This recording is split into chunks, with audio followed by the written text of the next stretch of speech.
2019, the year of Brexit, Epstein's death, and Boris. Let me cast your minds back to E3 when this game was first announced before years of radio silence. Until now. Elden Ring is the latest From Software game from the creator of Dark Souls, Bloodborne, and Monster Hunter Diary. Not to be confused with Eternal Ring, which is from the same developers, but a completely different game. I mean, if you haven't heard of this game, have you been living under a rock, and why are you on this video? But what makes it different to the other Soulsborne games is the open world, allowing you to not only die over and over again, but to also be completely fucking lost the entire time. You more stumble through this game, as the only indicator where to go is the vague gust of yellow wind, supposedly in the direction you need to go. And who can forget the biggest selling point of the game, that it was written by George R.R. Martin of Game of Thrones, and yet another reason in his long list of not finishing writing all the books for Song of Ice and Fire. Please George, it's been 11 years! Disclaimer that it's going to be a marginally inaccurate take, but alternatively you could go watch a real lore video. Anyway, the plot. There is the Elden Ring, the ring to rule them all. Some blacksmith lad broke it, shattering it into multiple pieces called Great Runes. During this, the Queen decided to peace out. Change the world. My final message. Goodbye.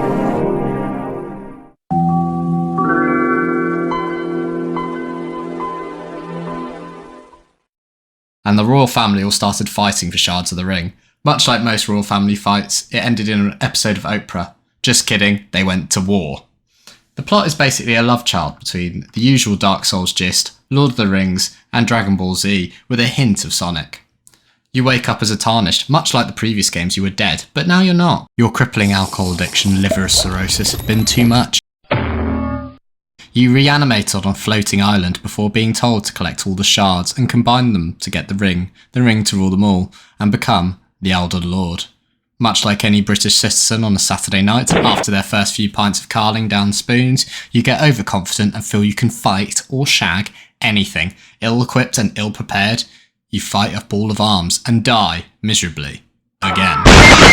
Like any good Sunday morning, you then wake up weak, cold and tired in a random cave with one purpose, and that is to kill. So you do just that and leave. You then leave the Cave of Knowledge and get called a virgin by some fucking rando. Before going to church. Here you find the most religious figure in Great Britain, and that is Santa. If you fall asleep out in the open at this church, much like in any salubrious city, a mysterious woman will come and proposition you, and give you access to spawning white stuff with her bell. Unlike real-world propositions, however, this one is free. You can then find many magical creatures to summon with your bell from this mysterious woman, including dogs, soldiers, and the Hunchback of Notre Dame, jellyfish, and my will to live, albeit these things are only temporary, and you can only summon them when you see a symbol on the side of your screen. If you wander away from this area too far, they will disappear into thin air, much like my will to live. On one occasion of falling asleep by a grace, which is what this game calls bonfires, you're greeted by another mysterious woman who lends you her horse, and she offers to be your maiden, and guide you much like the many not suspicious women in my Facebook messages. However, she is not a scam, and instead turns you into a simp for the rest of your existence. Don't worry, Hayley baby, I will send you my entire life savings so you can come to the UK and pay me back so we can be together. I'm so glad you can see me for who I am, in my mother's basement. As a reward for being a simp, you get given access to a horse, allowing you to do everything, but quicker. From here, you, your My Little Pony, and your maiden body pillow adventure forward, making new discoveries, such as the origin of the Minecraft cow sound. And then adventure onto bigger and better things. The open world opens up around you, brimming with things wanting to kill you, just like Australia, or walking into a pub filled with northerners proclaiming your love for Margaret Thatcher. The downside of the open world is, it feels very easy to go the wrong way, into an area too high level for you, where you just die, but this is a feeling to get used to. There's a knight right outside the starting area, ready to give you a holy fisting and tell you to get good. 5 minutes from the starting area, there's a chest in some ruins filled with dragon worshippers. If you open this chest, you are kidnapped and taken to Brazil. To work in the nickel mines, getting molested by the millipede's uncle if you aren't working hard enough. Another option is to enter the catacombs, where you fight off gremlin manlets in an aim to rob someone's grave. These mini dungeons are spread around the map and all have a boss at the end. Some notable bosses are the Hammer Bros from Mario, the Spirit Caller Snail, which makes you think you're fighting a badly named boss until you realise that when you hit him the health bar is not going down. The real boss is actually an invisible snail hiding in the corner of the room, watching you fight like some form of cuck. His enjoyment from the spectacle caused him to glow, allowing you to find him and end his perversion. Another catacomb boss you encounter is the Erdtree Aerial Watchdog, who looks much more like a cat, and his animations are interesting. Once you've had your merry dose of being lost and looting the poor people of the countryside, you journey up to Stormhill Castle to fight the first actually mandatory boss of the game, Margit the Omen. After defeating Margaret, you sally forth through the castle before facing Godric the Grafted, who is a firm believer of being armed and dangerous. Halfway through fighting him, he decides that he doesn't want one of his arms, and instead replaces it with a fucking dragon head, using it as a flamethrower and giving you Narm flashbacks.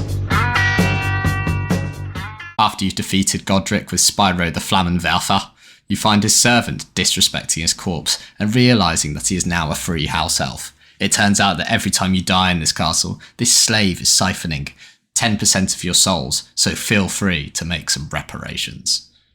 You may have noticed that this game enjoys having bosses, 83 to be exact, with only 12 of them being mandatory. Many adventures end up in me accidentally stumbling into a boss fight with no preparation, and all my souls on me, please help. But in order to kill bosses, you must fight them, so let's talk about combat. The combat is very similar to the games in the Dark Souls series, involving many dodging and hitting, if like me, you don't believe in shields. If you're a shield enjoyer, you can parry certain attacks to stagger the enemy and rearrange their insides, which is seen as a mild inconvenience. The main development in combat seen by Elden Ring is the addition of jumping. That's right, in the year 2022, From Software has added the complicated mechanic of jumping, and with it, 2 brand new attacks, jumping light attacks and jumping heavy attacks. When your mind thinks that it can't handle any more complexity. If you remember rightly, you've now been given a horse, and you can fight on it. And not only can this horse jump, but he can also double jump, further pushing the boundaries of gaming, even further to areas never seen before. Another area of combat that this game expands on massively is magic. In previous Souls games, it was never seen as viable to build magic, but in this game, if anything, it's easier. Why bother dodging and attacking the enemy with a puny sword, if instead you can sit on the other end of the earth and watch your purple war crimes wipe them off the face of the earth? Speaking of things to wipe off the face of the earth, if you travel to Carrier Manor, you can find many enemies who are willing to give you a hand. As painful as this experience and puns are, it allows you to kill Loretta and visit the witch that gave you the bell. But I won't go too much into all these quests, as otherwise we'd be here till the release of Winds of Winter, because there are lots. If you haven't yet learnt enough, your hero then travels onwards to the Academy of Rhea Lucaria, where you must put down the school mascot before being greeted by an army of foot fetishists surrounding their pregnant leader. You must then force an abortion, as your hero is canonically neither pro-life or pro-choice. After you've made room in her womb, you can then be vored by her, and rebirth to respec your stats, and change your build or appearance. Sandy Cheeks, get out of town. Renala is the new Vor Queen now. To save you from any further spoilers, let's ignore the rest of this plot, especially as this game is massive. The theme of rings is taken even further with the obsession of fingers. You use a bloody finger to invade other people's worlds, or you use a finger guillotine to remove someone from yours or start a revolution. Using a different finger, you can write messages to the ground for other players to see, most of which tell you to either kill yourself, jump off a cliff, put something up your ass, or calls you the new version of Virgin, Maidenless. Let's talk briefly about areas, because there's a variety. It feels at the start of the game that everything is just fields and grass, but later you go through massive castles, caves, forests, mountains, lava hellscapes, and many more.